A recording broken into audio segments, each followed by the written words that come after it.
그래서 얘기를 했었었고요. 이번에 실습이고 뭐 어떻게 하다 보니까 사실 만들어진 스터디입니다.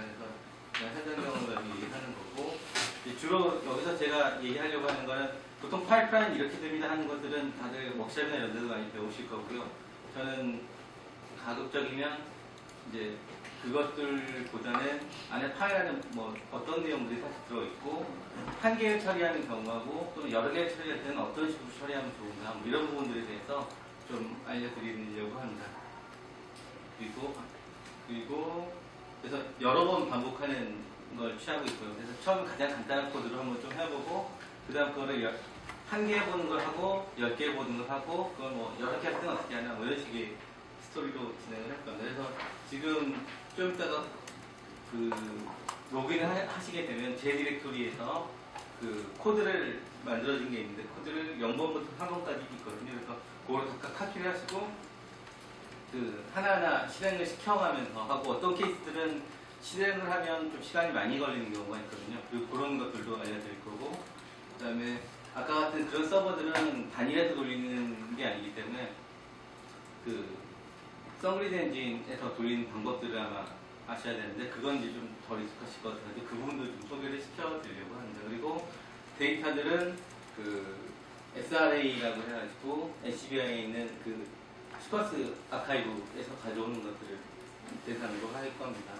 아까 말씀드렸고 윈스 커맨드는 혹시 익숙하지 않으신 분들을 위해서 여기 있는 커맨드가 지금 캐스에 들어가는 모든 커맨드 다입니다. 그래서 ls 뭐 디렉토리 만들고 없애고 파일을 지우고 링크를 걸고 그 다음에 특정한 위치에 들어가고 빼고 뭐 이런 부분들 그 다음에 캡 뭐 리스트 되어 있는 부분들 같은 경우 파일의 내용들을 보고 이런 부분들이 코드 안에 들어가 있게 될 거고요.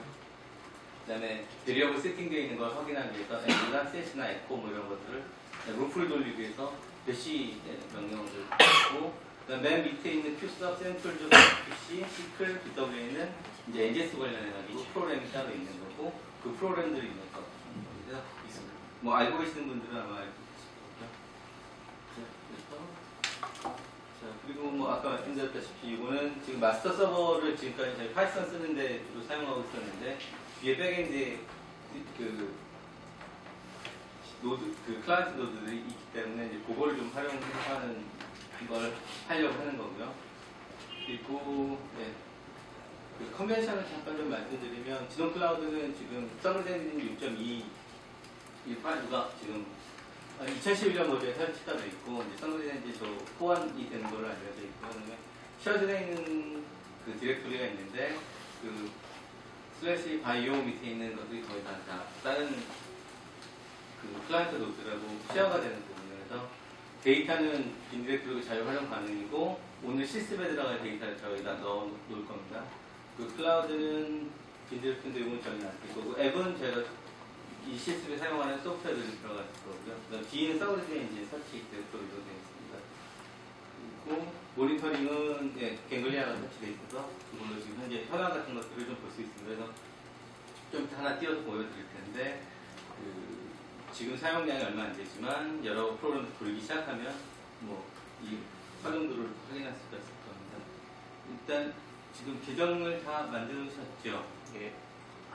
아직 네. 그러면 이제 조금 더 썬그리드 엔진 얘기를 좀 더 하겠습니다.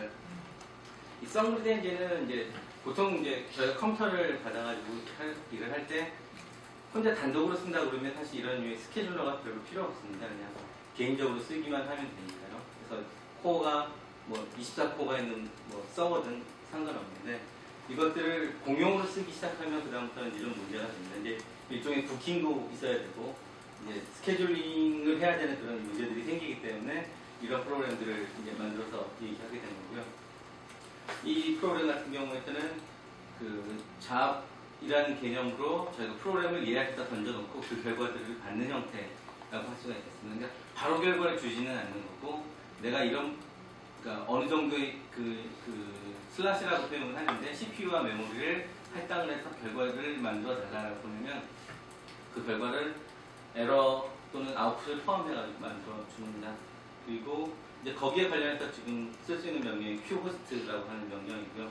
그거는 이제 좀 이따가 다시 한번 그 아이디를 다 하고 나면 실제 qhost 한번 해보시고 몇 대의 CPU나 노드들이 내가 쓸 수 있는 것인가 한번 확인을 해보시면 좋겠습니다.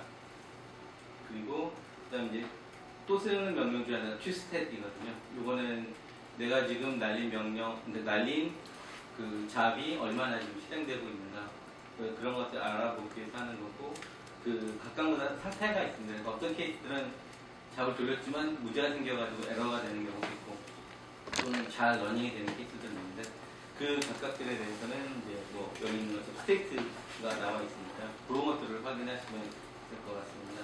그것도 좀 이따가 실제 한번 해보시면 될 거고요.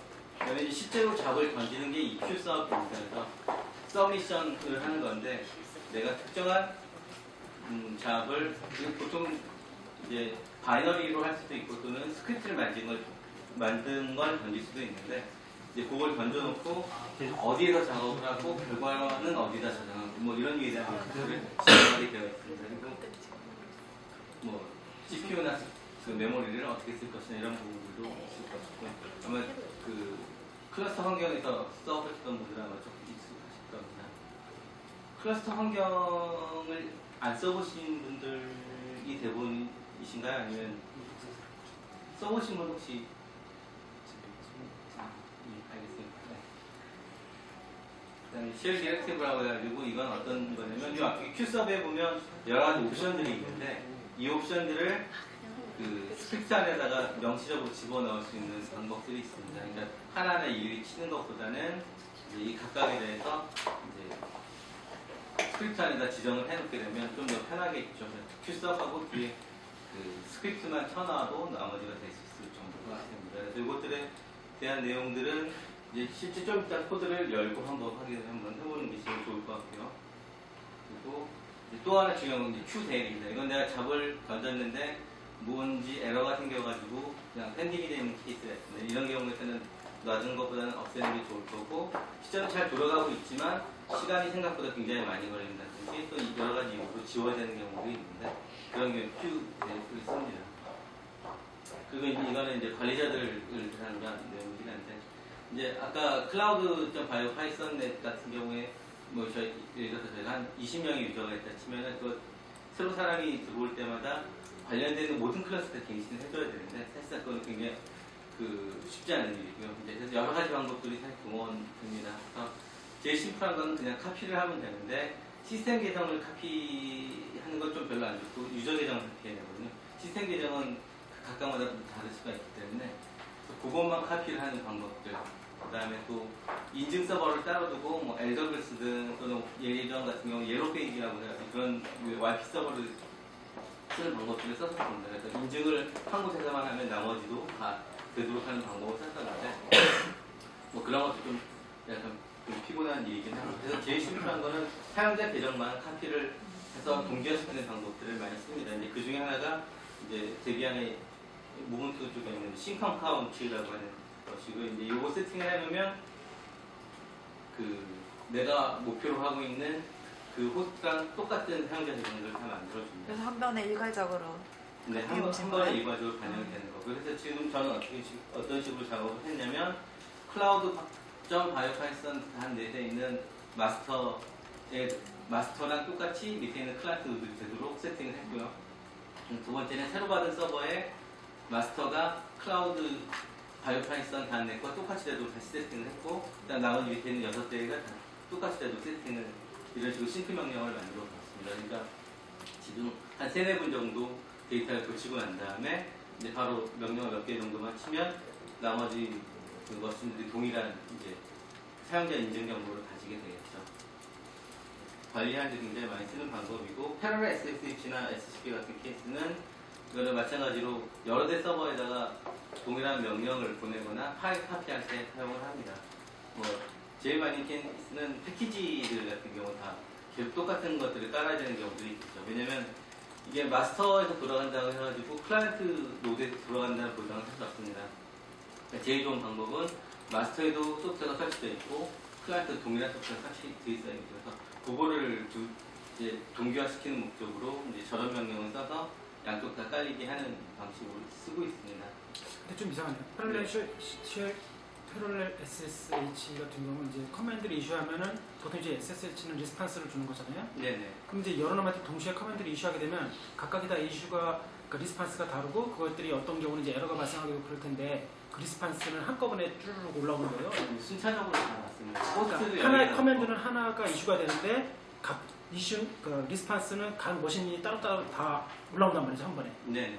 그러니까 내가 하나 보낸 거를 그러니까 사람이 그 포그루프를 사람 대신 컴퓨터가 놀이하는 거랑 비슷하다고 생각하셔도 됩니다. 그러니까 첫 번째 바이오 그러니까 여기서 그 진홍 클라우드 같은 경우는 컨벤션으로 마스터 노드를 바이오 마스터라고 얘기를 하고 나머지 클라이언트를 바이오 워커스라고 하고 바이오 워커스 1, 2 이런 식으로 네이밍을 하는데요. 바이오 워커 1에 들어가서 내가 명령을 치고 다시 나와서 바이오 2에 들어가서 명령을 치고 이것들을 그냥 포그루프 돌듯이 쭉 다 해주는 거라고 생각하시면 맞습니다. 그럼 워커 쪽에는 패럴렐 SSH 그 서버가 동작을 해야 되나요? 아니면 그냥 SSH 똑같이 예전처럼 SSH 서버만 데모만 들고 있으면 되는 거예요? 데모만 들고 있으면 다. 아 그러면 그 메스터 그럼 쪽에서 다 마스터를 처리를 해준단 하잖아요. 말이죠. 그러면 저 예. 1대1 커넥션을 여러 개 만들어가지고 이슈를 따로따로 한다는 거네요. 네. 어떻게 쓰면 그러니까 하는 게 아니에요? 예, 그렇죠. 그러니까 뭐 지금 얘기하신 것처럼 좀 복잡한 이슈가 있을 수 있는데 그런 식의 이슈는 아니고 그냥 다분히 여러 개 열어가지고 각각 돌리고 결과가 혹시 에러가 있거나 뭐가 있다는 이제 리스판스를 받고 나서 처리를 한다 이런 식의 컨셉이라고 보시면 돼요.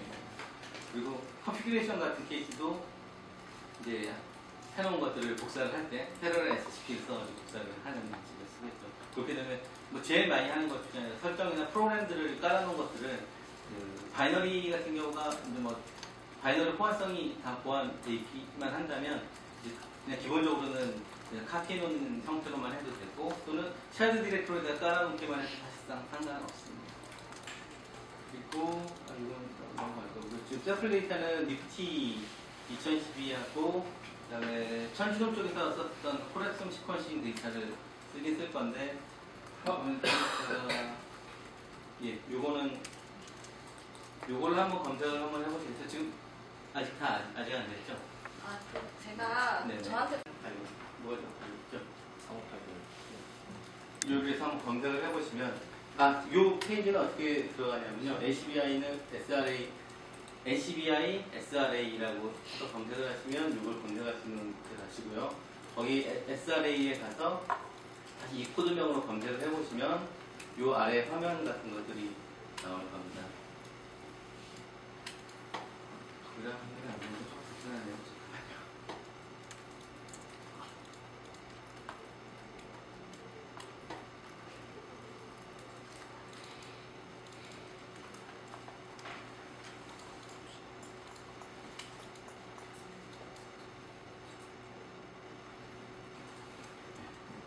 이 플라이송이면 네. 그 데이터가 뭐 다운중 같은 그런 좀 이슈로 그게 되게 그거만 네, 맞습니다. 이제 이 데이터를 골랐던 이유 중에 하나는 제가 채팅창에 쓰긴 했는데 채팅방에 계신 분은 확인하시면 돼요.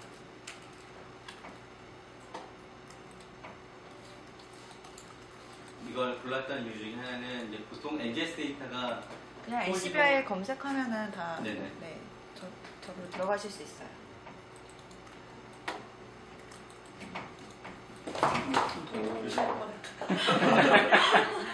요 이쪽에 요 부분을 하셔도 되고 그다음에 요 키워드를 여러분들 하시면 될 거고요.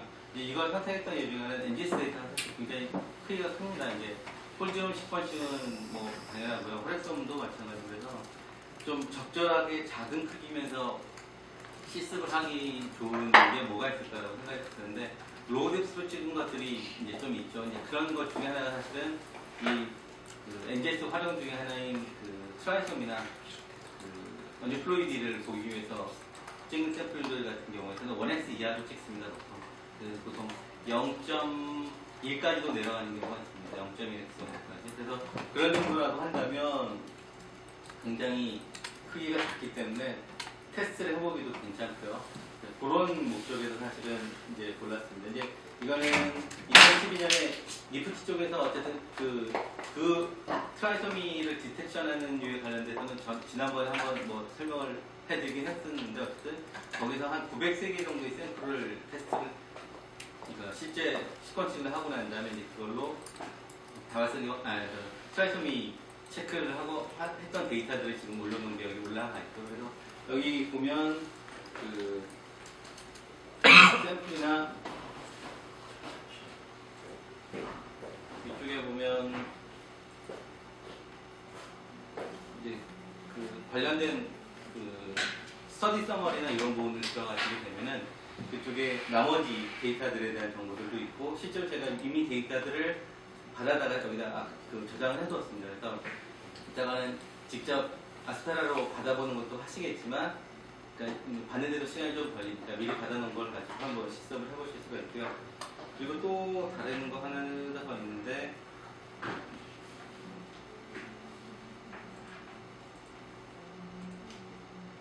그리고 요거에 대한 정보는 뭐 여기 나와 있는 것처럼 일단은 저희가 데이터를 받아오면 기본적인 인포메이션들을 잘 알고 있어야 됩니다. 그래야 실제 분석할 때 도움이 되니까요.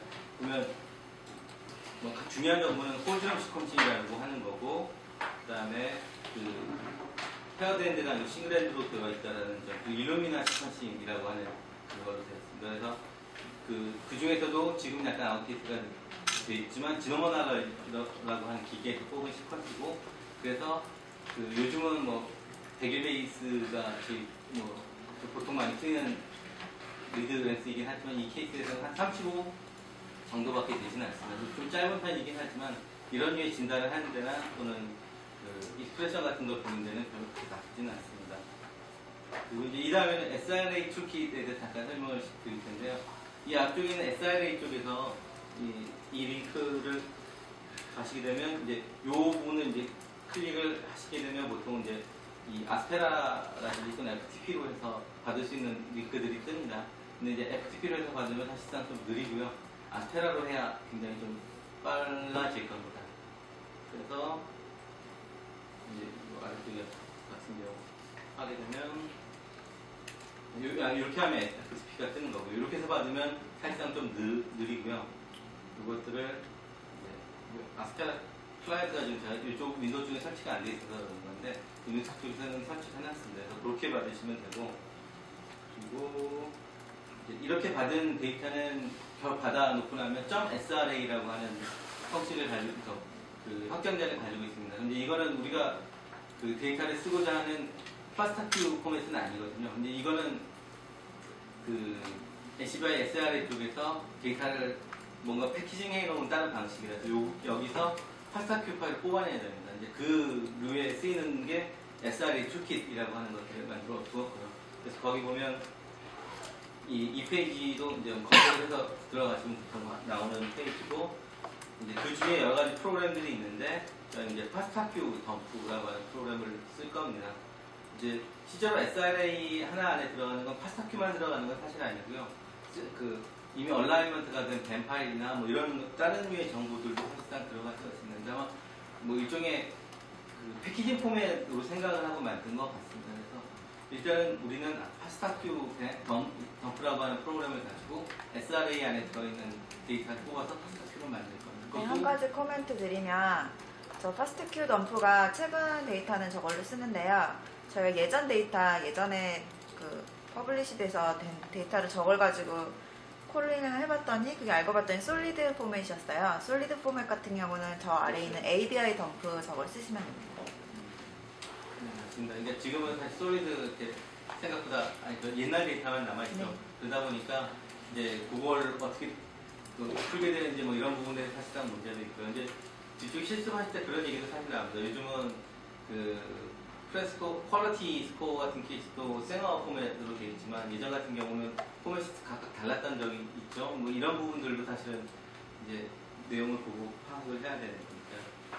그리고 이제 이 뒤는 파스타QC는 저번에 한번 말씀드렸을 텐데 그냥 메모 이제 기억을 상기시키기 위해서 한번 다시 얘기 드리면, 파스타Q 파일을 다 받고 나면 그 안에 들어있는 리드들에 관련된 정보들을 보고 우리가 이거 시퀀싱이 잘 됐네 뭐 여러 가지 내용들을 봐야 되는데 그거들을 한눈으로 다 볼 수가 없으니까 이런 프로그램들을 사용을 합니다. 그러면 각각 측면에 대해서 리포트를 해주고요. 이제 그 중에 하나가 이제 퍼베이스 시퀀스 퀄리티나 퍼베이스 시퀀스 콘텐트 이런 부분들을 주는데, 일단 보셔야 되는 것 중에 하나가 가장 먼저 이제 스탯이 나오는 부분을 봐야 되는 그럼 이제 파일 이름하고 파일 타입에 대한 부분, 이 인코딩 부분은 잘 보셔야 되고, 그 다음에 그 시퀀스 길이하고, 그 다음에 전체 시퀀스가 몇 개인가, 리드가, 그리고 GC가 얼마 정도 되는지, 이런 부분에 대한 기본 정보를 맨 앞에 주고 있는데, 그 정보를 일단 잘 보셔야 되는데, 내가 제대로 된 걸 가져왔는지. 그럼 이제 여기서 일루미나 1.5는 지금 쓰이는 예전 포맷이고요. 이제 지금 1.8, 1.9 뭐 이런 유의 포맷인데, 그게 지금 세머 포맷이라고 보시면 되겠습니다. 그리고 그 시퀀스 랭스도 지금 40대 있는 이 케이스를 보자면 옛날 데이터인 셈인 거죠. 그리고 GC는 지금 45 정도 나왔는데 사람 같은 경우는 보통 한 40 정도 나오는 걸로 알려져 있습니다. 여기 상에서부터 벌써 뭔가 좀 차이가 나는 경우도 있을 거고, 이건 길이가 일정하니까 40만으로 나오는 거지만 이제 여기서 아이언 프로톤이나 다른 그런 길이가 변동이 되는 데이터라고 이제 데이터들 같은 경우는 이게 레인지로서 나오고 있습니다. 그래서 이제 처음에 보이는 커베이스 시퀀스 컬러티고, 요거는 좀 이따가 실습하실 때 이 결과를 만들어 보고 실제 한번 보실 겁니다. 그래서 이제 이 Y축으로 되어 있는 게 프레드 스코어고, 이게 우리가 보통 얘기하는 20에서 30 선을 좀 넘어가야 괜찮은 값이라고 인정을 좀 하겠죠. 그래서 이 괜찮은 케이스에서는 요 위로 올라가 있는 반면에 안 좋은 케이스 같은 경우에는 리드 길이가 그 끝으로 갈수록 점점 좀 이상한 이제 분포를 나타내게 됩니다. 요것들은 이제 각각 보시면 될 것 같고요. 퀄리티 스코어 같은 케이스도 이제 전체적으로 보통 잘 나오는 케이스들은 30이나 30 같은 경우에는 그 저번에도 말씀드렸지만 앞에 그 30, 40, 50 할 때 10 앞쪽에 있는 숫자가 99.9 뭐 이렇게 얘기할 때 9의 개수라고 보시면 되겠습니다. 그래서 30이면 99.9, 20이면 99%고요. 10이면 90%의 신뢰도를 가지는 거라고 보시면 되겠습니다. 그리고 이제 잘 나온 케이스에서는 이렇게 뾰족하게 하나만 되는 케이스인 반면에 안 좋은 케이스 같은 경우는 중간에 이렇게 그 뭔가 범프 같은 이런 것들이 있는 양상들이 자주 관찰이 됩니다. 뭔가 다른 부분들이 좀 있을 거라는 거고요. 그리고 그 각각 HGC의 비율 같은 부분들도 보통은 이제 그 리드의 위치에 상관없이 골고루 나오는 편이고 이제 앞쪽 부분이 좀 찌그러지거나 여러 가지 현상들이 좀 있긴 한데, 그것들은 이제 시퀀싱마다의 약간 특성일 수도 있고, 이제 RNA식을 하느냐 또는 그냥 그 DNA식을 하느냐에 따라 그냥 차이일 수도 있습니다. 그거는 이제 파악을 하셔야 되고요. 이런 식이라고 한다면 좀 아무래도 뭔가 좀 문제가 있거나 바이어스가 있을 확률이 있다라는 거고요. 그다음에 이제 듀플리케이션이 얼마나 있느냐를 보는 거고, 이건 이제 당연히 전수적 하나는 아닙니다. 처음에서 일부만을 떼가지고 이제 테스트를 해보는 거고, 이게 괜찮으려고 한다면 이제 듀플리케이션 레벨이 1인, 그러니까 단독으로 존재하는 것이 거의 대부분이어야 되고, 나머지는 없는 것이 이제 사실상 맞아야 되는데, 이게 이제 굉장히 많은 양을 찍거나 또는 이 라이브러리 컴플렉시티가 안 좋다라고 한다면 이 두 쪽에 있는 부분들이 좀 많이 나올 가능성도 있습니다. 그러니까 예. 그다음에 특정하게 어떤 시퀀스들 일부분들이 많이 나오게 되냐 이런 부분들로 검색을 이제 체크를 하게 되는데, 이것도 마찬가지 전수 검사는 아닙니다. 전체 중에서 일부만을 보는 거고, 이런 게 많이 있다고 친다면 필요에 따라서 전수 조사를 직접 하시든지 아니면 어떻게 필터링을 할 건지 이제 그런 전략들을 쓰셔야 되고, KMO의 케이스도 사실 마찬가지고요. 네, 그렇습니다. 그리고 이제 그 뒤에 이제 필터링을 하는 툴들 쓰는 케이스, 툴들을 쓸 때 뭐 파스텍스를 쓰는 경우도 있고, 같은 경우는 뭐 시클 같은 툴을 쓰는 경우도 있고 여러 가지가 있습니다. 뭐 직접 그 바이오파이썬이나 이런 부분에서 필터링을 직접 하시는 것도 가능하고요. 이제 저는 여기서 시클이라고 하는 툴을 쓸 겁니다. 계정을 지금 제가 그 어떻게 해야 될까요? 아직까지는 좀 더 있어야 되죠? 네, 알겠습니다. 그럼 쭉 더 얘기를 하고 해보고 나서 하죠. 네. 자, 그리고 하다가 중간에 한번 쉬는 시간 좀 할 때 그때 한번 해도 될 것 같습니다. 네. 일단 시클이라고 하는 툴은 이제 시클이라고 하면 보통 이제 낫이죠, 낫. 그래서 아마 아시는 분은 정상적 결축 그 빈혈의 일종인 이런 부분을 생각하실 텐데, 이제 그런 비유로서 지금 이 리드 안에 들어있는 부분에서 필요가 없는 부분을 이렇게 잘라내는 그런 툴이라고 할 수가 있겠습니다. 이제 이걸 쓰는 몇 가지 이유 중에 하나는 이제 이 NGS에 쓰는 데이터들이 되게 큰데 대부분들은 파스타큐 포맷 파일을 직접 하는 경우가 많거든요. 근데 그걸 압축해서 가지고 있는 그 파일을 직접 다룰 수 있느냐 없느냐가 다 중요한 부분이 됩니다. 근데 이제 많은 툴들은 되게 압축된 파일을 직접 다루지 못하는 경우들이 많거든요. 그래서 또 풀어야 되는 일들이 많이 생기는데 그 파스타QC 같은 케이스도 풀지 않고 그 G 라이브러리가 내장돼 있거든요. 그 케이스도 그렇고 BWA도 그렇고 이렇게 되어 있는데 필터링 부분들은 안 그런 경우들이 좀 많은데 시클 같은 경우에는 그 압축된 파스타큐 포맷 파일을 처리할 수 있습니다. 그래서 좀 많이 쓰는 경향들을 가지고 있고요. 그래서 이걸로 필요 없는 부분 잘라내고 이제 그 다음 작업들을 진행하고요. 그다음에 엠보스 시크릿이라고 하는 이제 엠보스 패키지 중에서 특정한 프로그램을 쓸 텐데 이거는 앞서서 그 프레드 스케일이 다른 부분들을 변환할 때 이걸 사용을 합니다. 이제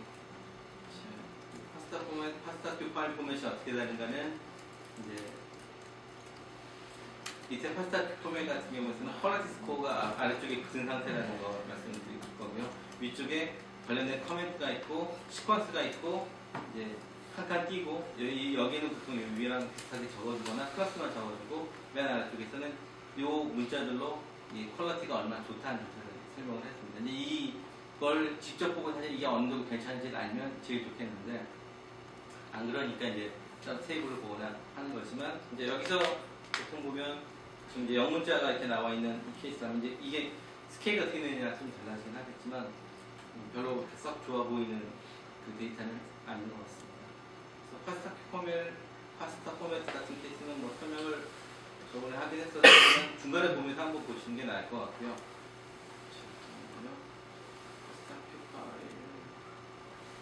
프레드 클래스코가 아까 설명드렸던 그 부분이고 그 여러 개의 파스타 포맷이 있는데 지금 우리가 말하는 세거 포맷은 2.8 이상인 케이스에 해당되고 옛날 포맷하고는 스케일이 이렇게 차이가 납니다. 그러니까 지금 동일한 대상을 표현하는 데 있어서도 여기 그 밑에 퀄리티 스코어를 표시하는 걸 이렇게 표시할 거냐 요영역으로 표시할 거냐가 차이가 나게 되겠습니다. 저희가 주로 보는 지금 세거 포맷은 여기 이 부분을 가지고 사용을 합니다. 그렇기 때문에 제가 아까 말씀드렸다시피 ABC 대문자들이 나오는 케이스면 굉장히 좋은 거죠. 왜냐면 우리가 알고 있는 30 이상은 다 이렇게 표현이 되니까요.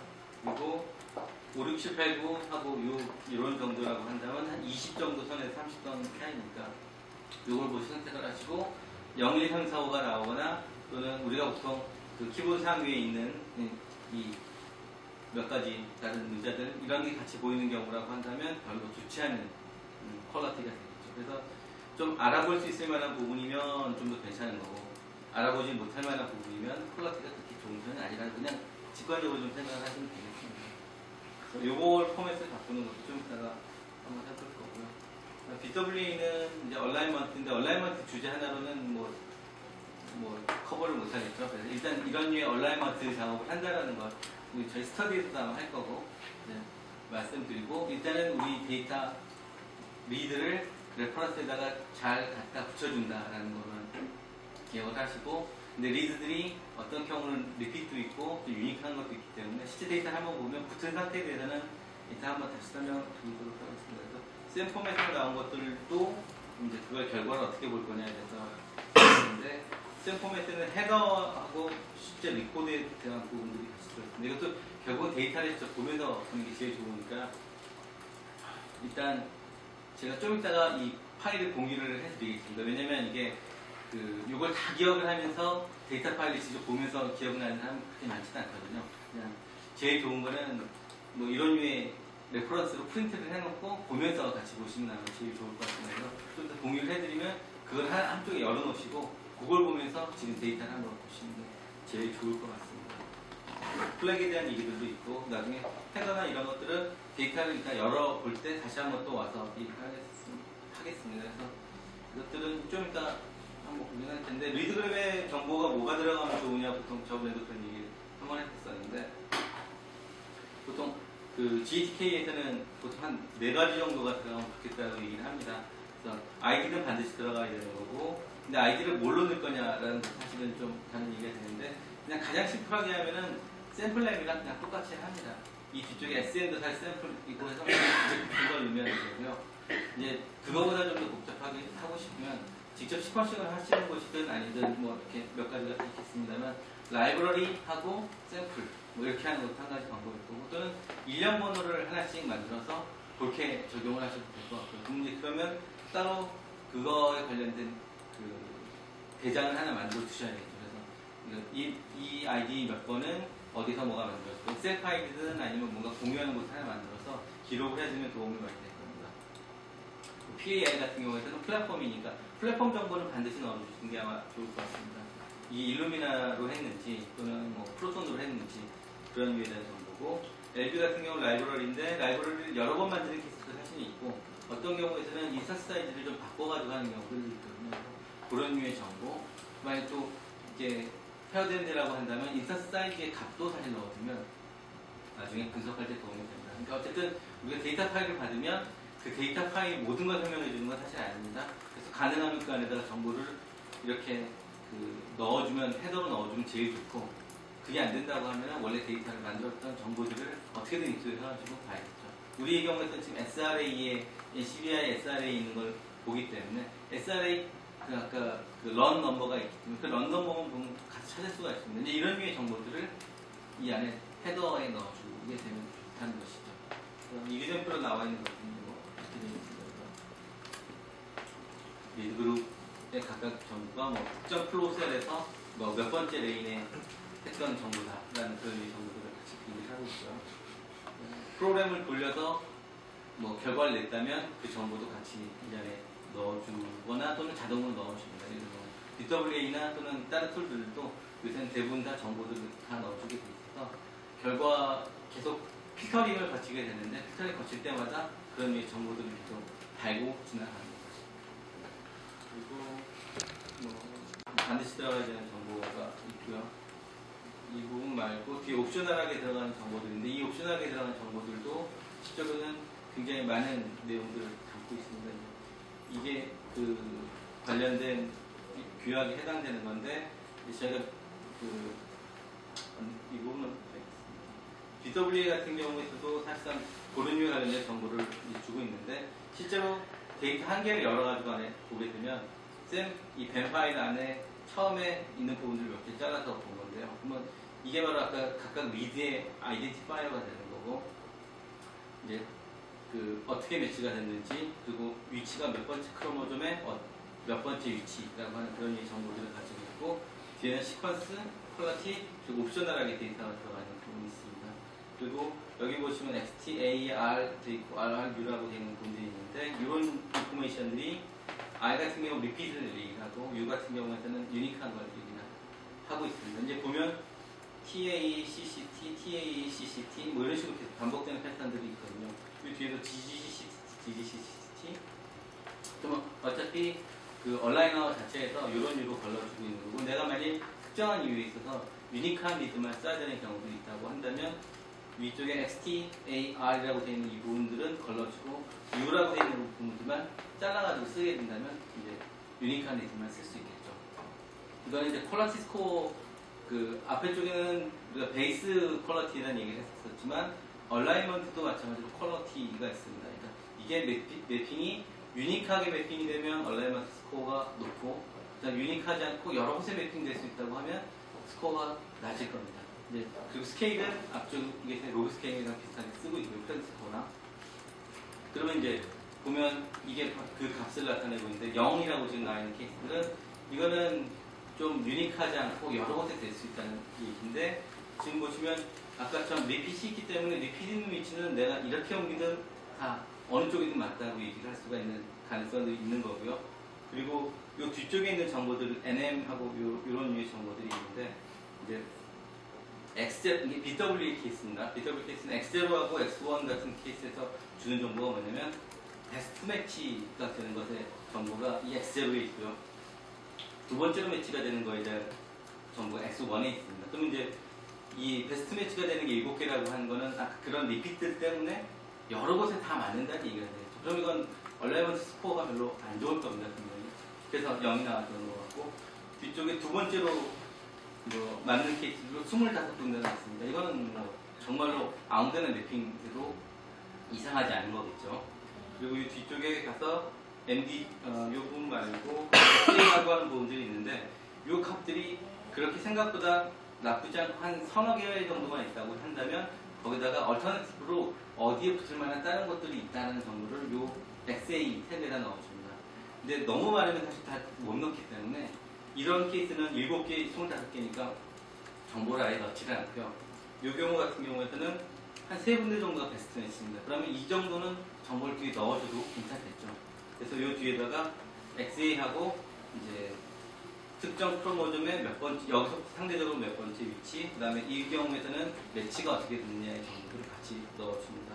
이 케이스도 마찬가지입니다. 그러니까 이 뒤에 XA 태그가 붙는다고 하면은 뭐 비교적 유니크하게 붙긴 하지만 그래도 다른 얼터너티브가 있는 경우라고 보시면 되겠고 이 앞쪽에 이런 류의 인포메이션이 있고 이 숫자가 X0, X1이 크고 뒤에 아무리 인포메이션이 없으면 이건 정말 아무데나 막 갖다 붙는 그런 리드라는 그런 정보가 되겠습니다.